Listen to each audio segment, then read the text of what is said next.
Quels ont été les Autochtones qui ont contribué à l'histoire de l'Amérique?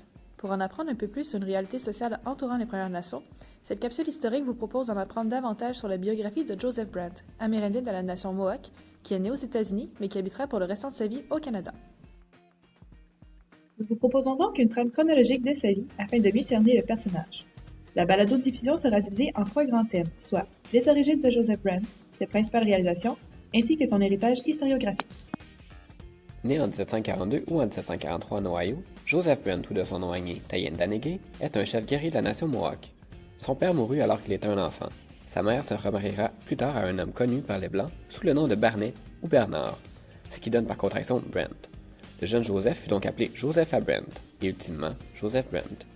Dès son plus jeune âge, il est un allié des Anglais et bien qu'il voit peu la guerre de 7 ans, il participe tout de même à une expédition contre le fort Niagara en 1759 en compagnie de Sir William Johnson, fonctionnaire colonial et commerçant de fourrure à cette époque. Ce dernier, qui épousera plus tard la sœur de Joseph Brant, décida de prendre en charge le jeune homme à la suite du décès de son beau-père. Ainsi, Joseph Brant agira pendant près de 10 ans comme interprète auprès de William Johnson et de son successeur au British Indian Department. Par ailleurs, il aide également les missionnaires dans l'enseignement du christianisme aux Autochtones et il contribue à la traduction de textes bibliques en langue mohawk. Il sera notamment connu pour être un loyaliste et un homme d'État.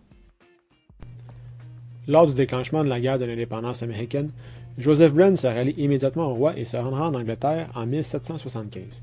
À son retour, il se bat du côté de l'Angleterre avec d'autres loyalistes mohawks. On l'admire beaucoup comme soldat, et, en 1780, il est nommé capitaine par les Britanniques, mais dans les faits, il se battra toujours comme chef guerrier. De 1783 jusqu'en 1795, Brant travaille à la formation d'une confédération unie d'Iroquois et d'Autochtones de l'Ouest en vue de bloquer l'expansion américaine vers l'Ouest. Des jalousies dans les clans parmi les nations autochtones, l'opposition des Américains et finalement la trahison des Britanniques brise cependant son rêve. Après la guerre de l'indépendance américaine, Joseph Brant conduit les loyalistes Mohawks et d'autres autochtones vers une large bande de terre donnant sur la rivière Grand, au Haut-Canada, qui leur est octroyée pour compenser leurs pertes durant la guerre.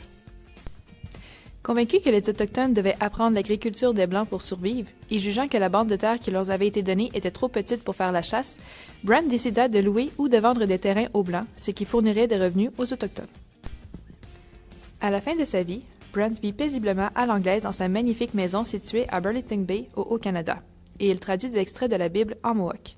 Il mourut en 1807, âgé d'environ 65 ans. Personnage reconnu pour sa grande noblesse, Brant consacra toute sa vie au progrès de son peuple et lutta pour le maintien de sa liberté et de sa souveraineté. Sa plus grande faiblesse fut certainement son incapacité à cerner la nature de l'impérialisme britannique et à comprendre que les Anglais ne permettraient pas la coexistence de deux souverainetés dans le Haut-Canada. Joseph Brant n'avait pas compris non plus à quel point les Amérindiens étaient devenus dépendants de leur nouvel environnement à proximité des Blancs.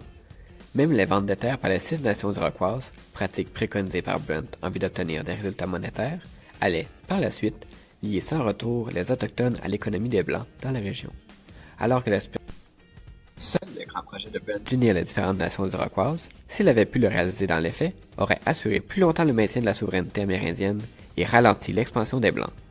Mais ces plans furent renversés par les jalousies et les divisions au sein des nations amérindiennes et par les tentatives réussies des Américains et par la suite des Britanniques pour miner celles-ci. Somme toute, Joseph Brant aura eu un impact autant aux États-Unis qu'au Canada. Cherchant toujours à défendre sa nation tout en s'imprégnant de la culture des Blancs, son idéalisme le poussera à prendre des décisions qui laisseront des traces indélébiles, bien souvent contre sa volonté, comme le démontre la dépendance des Autochtones envers les Blancs et la baisse de superficie de leur territoire suite à leur vente.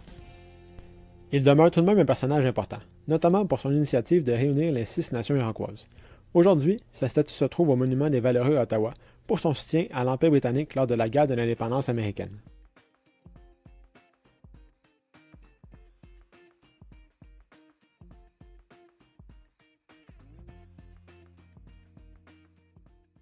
Created using Powtoon.